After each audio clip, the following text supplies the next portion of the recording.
자, 그러면 오늘 유용한 세금 상식 순소득 금액의 중요성에 대해서 말씀드리도록 하겠습니다. 이제 계산 구조인데요. 이제 먼저 그 토탈 인컴이라는 게 있습니다. 이제 토탈 인컴이란 건 뭐냐면 이제 우리말로 치면 이제 총소득 금액이죠. 그래서 모든 그 발생하는 소득 금액, 모든 이제 소스가 있지 않습니까? 뭐 이제 직장에서 일을 하시는 분도 있고 개인으로 비즈니스 하시는 분도 있고, 아까 말씀드린 이제 콘도 같은 것에 임대하시는 분도 있고, 또 은행에 이제 예금을 해서 이자 소득, 또 주식에 투자해서 배당 소득, 그리고 이제 부동산이나 주식 처분하면 양도 소득, 그 밖에 이런 여러 가지 소득들이 있잖아요. 이런 것들을 한꺼번에 이제 다 합산을 해서 이제 보고를 해야 돼요. 그래서 이걸 다 모아놓은 것을 총소득이라고 합니다. 그래서 영어로 이제 토탈 인컴이죠. 그래서 요거는 이제 다 100% 하고 요 양도소득만 50%로 여기에 이제 편입이 된다고 이제 말씀드렸죠. 그래서 이러한 항목별인 것을 모두 1년에 한 번, 그러니까 1년, 그 과세 기간은 이제 아까도 말씀드린 것처럼 1월 1일부터 12월 31일을 딱 끊어가지고 그 해당 기간에 발생한 모든 소득, 이게 총소득이에요. 근데 이제 이 총소득 금액만 갖고 신고를 하는 것이 아니고 이 금액에서 일부를 공제를 줍니다. 그걸 이제 소득공제라고 해요. 그래서 소득공제는 이제 소득에서 빼는 거죠. 영어로는 이제 디덕션이라고 합니다. 그래서 디덕션이 이제 차감한다는 뜻인데, 요 순소득 공제 항목을 여기서 빼줘요. 소득 금액에서. 그러면 이제 이게 줄어들지 않습니까?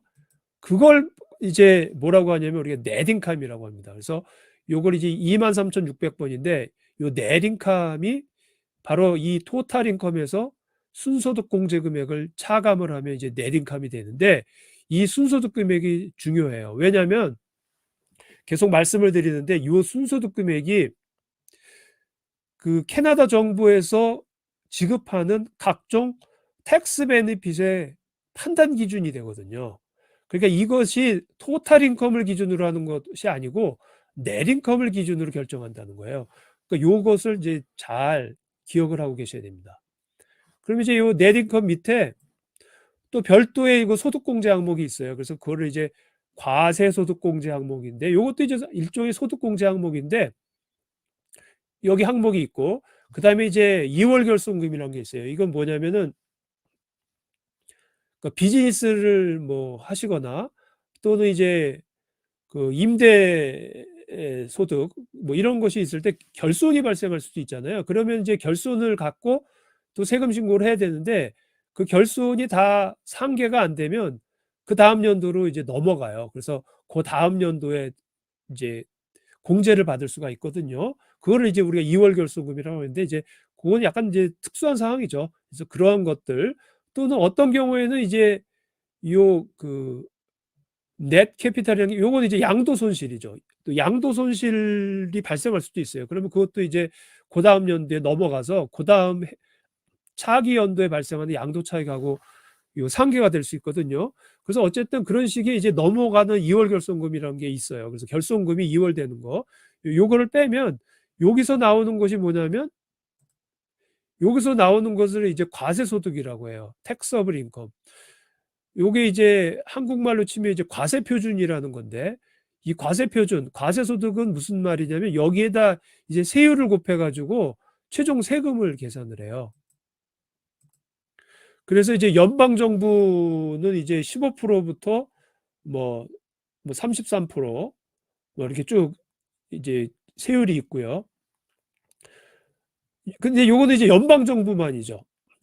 연방정부 세금만이고, 또 주정부 세금은 따로 있어요. 프라빈셜 텍스는 따로 있고, 요거 이제 페더럴 텍스는 이제 요런 식으로 이제 간다는 거죠. 근데 여기서 또 이제 주의할 게 요 BPA가 있는데, 이 BPA가 뭐냐면 요게 베이직 퍼스널 어마운트라고 해가지고 이 기본 인적 공제 금액이 있어요. 그래서 요 기본 인적 금액까지는 이제 면세가 있어요. 그래서 요거는 이제 옛날 거고 지금 한 14,000불 좀 넘습니다. 그래서 14,000불까지 면세 구간이 있는데, 어쨌든 그걸 감안을 해서 이제 그 구간별로 이 누진세율 형태로 여기 텍스 그 세율을 곱하면 최종적인 연방 이제 세금이 나오는 거죠. 그래서 요런 식으로 이제 흘러가는 거죠.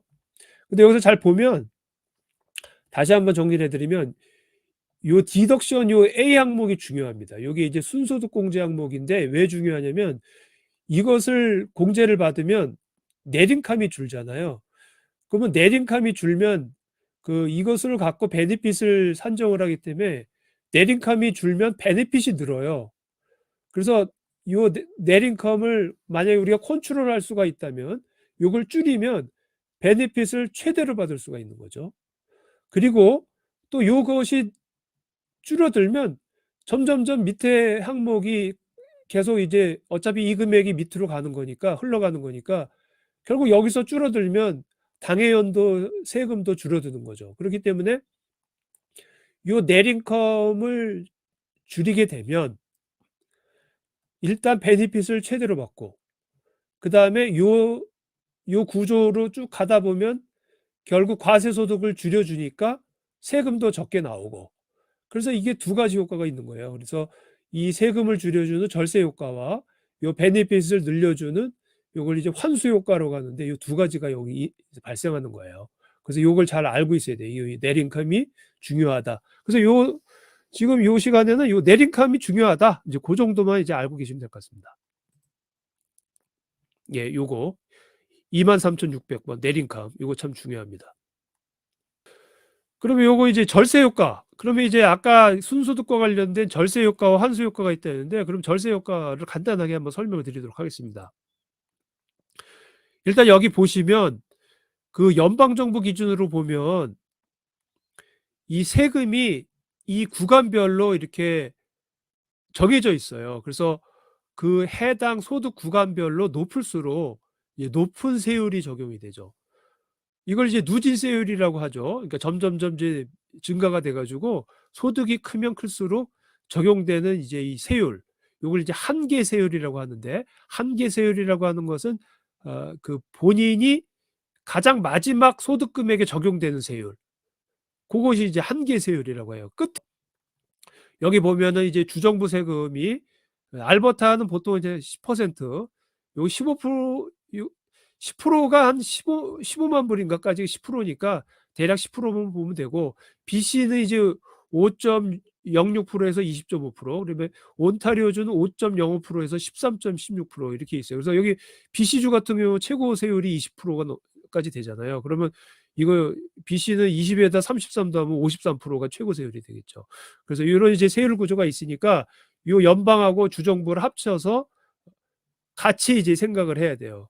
그리고 마지막에 걸리는 세율을 우리가 한계 세율이라고 하죠. 그래서 요 한계 세율이 높을수록 RRSP를 사용해 가지고 세금을 줄이는 게 이제 중요하거든요. 그래서 요 절세 효과의 핵심은 본인의 한계 세율이 얼마인지를 파악하는 게 중요하고 본인의 한계 세율이 평생 이제 살아가면서 높다. 그러면 그때 이제 RRSP를 불입을 해서 사용하시면 가장 크게 절세 효과를 보실 수가 있는 거죠.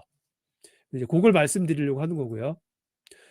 그다음에 이제 환수 효과를 이제 설명을 드리겠습니다. 환수 효과라는 것은 이제 영어로는 이제 클로우백인데 클로우백이라는 게 뭐냐면 베니핏을 다시 가져오는 거예요. 그러니까 베니핏을 먼저 나눠줬다가 다시 이제 돌려받는 거죠. 이제 그런 것을 이제 우리가 환수 효과라고 하고 영어로는 이제 클로우백이라고 합니다.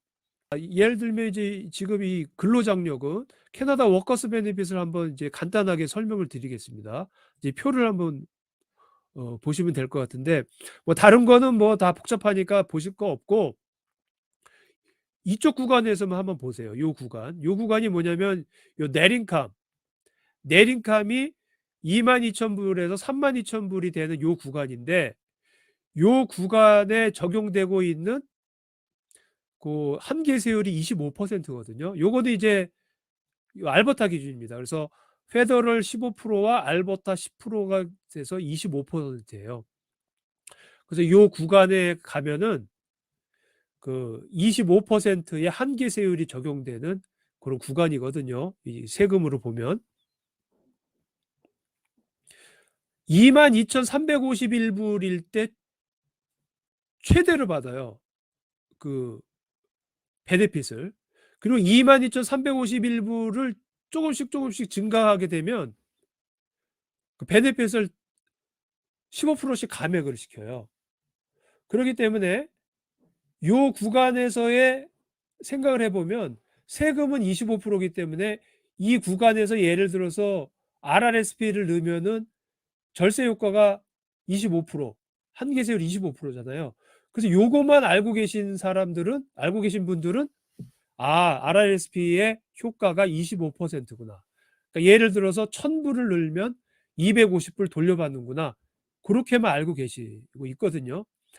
그거를 이제 우리가 절세 효과인데, 이 절세 효과뿐만 아니라 소득이 증가할수록 15%가 감액이 돼요. 그 말은 뭐냐면 여기서 100불이 증가하면 그 워커스 베네핏이 15불이 줄어들어요. 그 말은 뭐냐면 만약에 여기서 소득을 줄여주면 15불을 더 받는 거죠. 그렇기 때문에 이 구간은 15%의 환수 효과가 있는 거예요. 그래서 그냥 간단하게 말씀드리면 뭐냐면 이 구간에 계신 분 중에 만약에 캐나다 워커스 베네핏을 받는다면 100불만 줄이면 40불을 돌려받는다는 거죠. 그러니까 1000불을 줄이면 400불을 돌려받는 거죠. 왜냐하면 25% 세금을 덜 내고 그 다음에 15% 베네핏을 더 받으니까. 그러니까 세금 25% 줄이고 자기 베네핏을 캐나다 워커스 베네핏 15%를 더 받으니까 줄이면은 전체적으로 40%의 효과가 있다는 거죠. 보통 그럼 지금 이제 환수 효과, 그 근로장려금의 환수 효과 지금 설명했잖아요. 마지막으로 그 차일드 베네핏, 차일드 베네핏이 훨씬 큽니다. 그 효과가. 그래서 그거에 대해서도 간단하게 설명을 드리도록 하겠습니다. 자, 차일드 베네핏 어떤 환수 효과가 있는지 한번 간단히 설명드릴게요. 지금 2021년 기준으로 6살 미만의 자녀는 6,997불에서 거의 7,000불을 받아요. 1년에. 6세 미만인 자녀가 있는 경우에는 7,000불을 1년에 받고 있습니다. 그리고 6살부터 17세, 18세 미만의 자녀는 5,900불, 그래서 거의 6,000불을 매년 받고 있어요. 그러니까 자녀 1인당 이렇게 주는 거죠. 7,000불, 6,000불을 주고 있는데, 근데 이러한 베네핏은 가구당 소득, 즉 아버님하고 어머님의 두 분의 소득을 합쳐서 32,797불 이하일 경우에만 이걸 맥시멈 최대로 받을 수가 있어요. 그러니까 32,797불 이하가 돼야지 최대로 받는 거죠. 그러니까 굉장히 저소득층이만 많이 받는 거예요. 왜냐하면 모든 캐나다의 베네핏은 저소득인 사람을 가장 이제 지원을 해주는 정책이기 때문에 하여튼 정책적으로 이렇게 정해져 있어요. 32,797불 돼 있어요. 물론 이제 2022년에 가면 좀 바뀌겠지만 현재는 지금 2021년 세금 신고 기준으로 지금 그 차일드 베네핏을 받고 계시니까 요 기준에 의해서 지금 받고 계세요. 근데 여기서 말하는 이 32,797불 이 소득이 뭐냐? 이게 바로 순소득 넷인컴이라는 거예요. 그래서 이 넷인컴을 기준으로 지금 이 차일드 텍스 베네핏을 지금 나눠주고 있는 거죠. 그런데 자녀가 한 분인 경우에 이 32,797불을 이제 소득이 만약에 순소득이 넘어가잖아요. 그러면 그 넘어간 초과된 소득의 7%씩을 감액을 해요. 그러니까 차일드 베네핏을 7%씩 줄여요. 그리고 이게 이제 7만 1,000불까지 가면은 7%씩 감액을 시키다가 7만 1,000불이 넘어가면 그 감액되는 게 약간 줄어요. 3.2%로. 그래서 쭉 줄다 보면은 뭐 10만 불, 뭐 10만 불 이렇게 넘어가면 아예 이제 차일드 베네핏이 없어지는 거죠. 그래서 32,000불까지 최대로 주고, 그 다음에 32,000불부터 7만 1,000불까지는 무조건 7%씩 감액시키고, 그 이상 더 금액이 커지면, 그러니까 소득 금액이 커지면 3.2% 감액을 해요.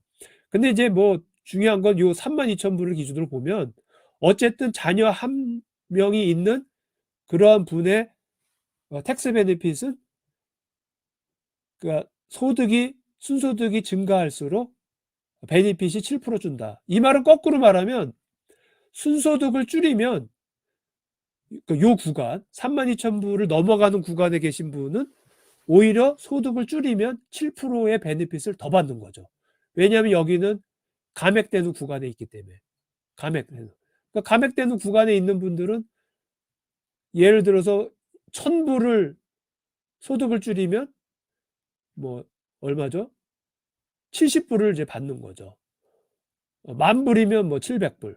뭐 그런 식으로 할 때 그 7%의 금액이 여기에서 영향을 미치고 있어요. 그거 이제 자녀 1명이고 자녀 2명을 봅시다. 자녀 2명인 분인 경우에는 그 감액률이 더 커요. 감액률이. 그래서 감액 때는 줄어드는 요율이 더 큽니다. 그래서 13.5%가 줄어들어요.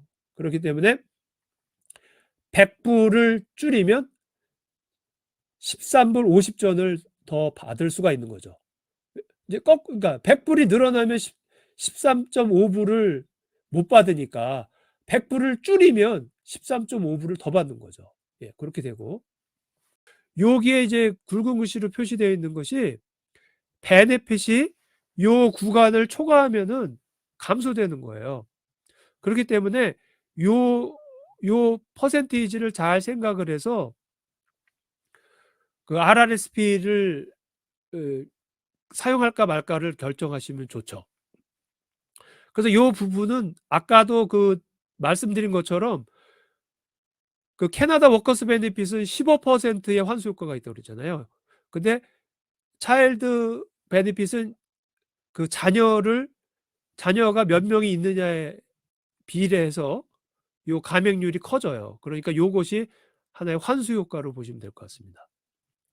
자, 그래서 지금까지 차일드 베네핏의 환수 효과에서 말씀을 드렸고요. 자, 마지막으로 이제 정리 한번 해보겠습니다.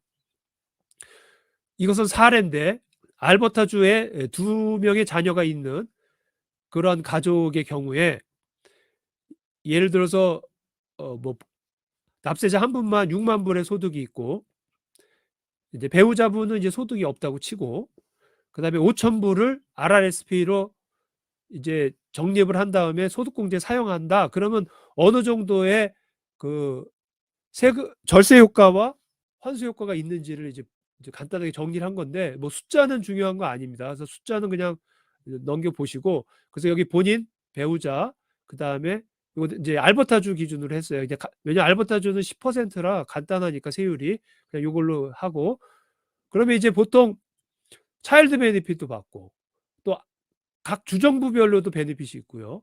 그다음에 이제 GST 크레딧이라는 것도 있어요. 저소득층에. 이제 요것을 한번 다 보자 이거죠. 그래서 전체적인 효과를 한번 제가 보니까 그래서 결론적으로 여기서 말씀드리고자 하는 건 뭐냐? 일단 세금이 절약되는 것은 5,000불 넣었을 때 1,500불, 1,525불 절약됐잖아요. 그러니까 31%의 세금 절세 효과가 있다고 말할 수가 있습니다. 왜? 5,000불을 넣었더니 1,500불 세금을 덜 냈으니까 그것이 이제 세금 절세 효과가 되는 것이고 그다음에 이제 그러면 얼마만큼 더 베네핏을 받았느냐? 이 베네핏을 다 더해 보니까 22%라는 베네핏을 더 받은 거예요. 즉 이 5,000불로 인해 가지고 베네핏이 또 증가를 했다 이거죠. 22%만큼. 그래서 결론적으로 뭐냐? 여기서 절세된 거 그리고 베네핏 더 받은 거 합쳐봤더니 총 2,631불이 돈이 더 차이가 난 거예요. 이 두 가지 대안을 비교할 때 RRSP를 공제 받느냐 안 받느냐 5,000불을 사용하느냐 안 하느냐에 따라서 5,000불을 사용했더니 2,631불의 효과가 발생한 거죠. 그럼 이게 뭐냐? RRSP 5,000불로 2,631불을 돌려받았으니까 53%의 전체적인 세액 효과가 발생한 거죠. 만약에 자금의 여유가 있다면은 그리고 본인의 소득 구간이 어디에 있는지를 잘 알고 계신다면은 그 RRSP를 통해 가지고 얼마만큼의 효과를 볼 수 있느냐 캐나다에 살면서 이제 그걸 말씀드리는 거예요. 근데 이 53%라는 것은 굉장히 높은 겁니다. 그럼 앞으로도 이런 53%의 세금을 절약할 수 있는 그러한 구간이 될 수 있는지를 한번 보셔 가지고 53%가 가장 높은 해다. 그러면 그 해에 RRSP를 적립을 하고 사용을 하시는 거죠. 그래서 평생을 살아가면서 본인의 그 절세 효과나 뭐 환수 효과나 이러한 모든 세액 효과가 가장 극대화되는 연도에 RRSP를 사용해서 절세를 받는 것이 가장 최적화할 수 있는 거죠.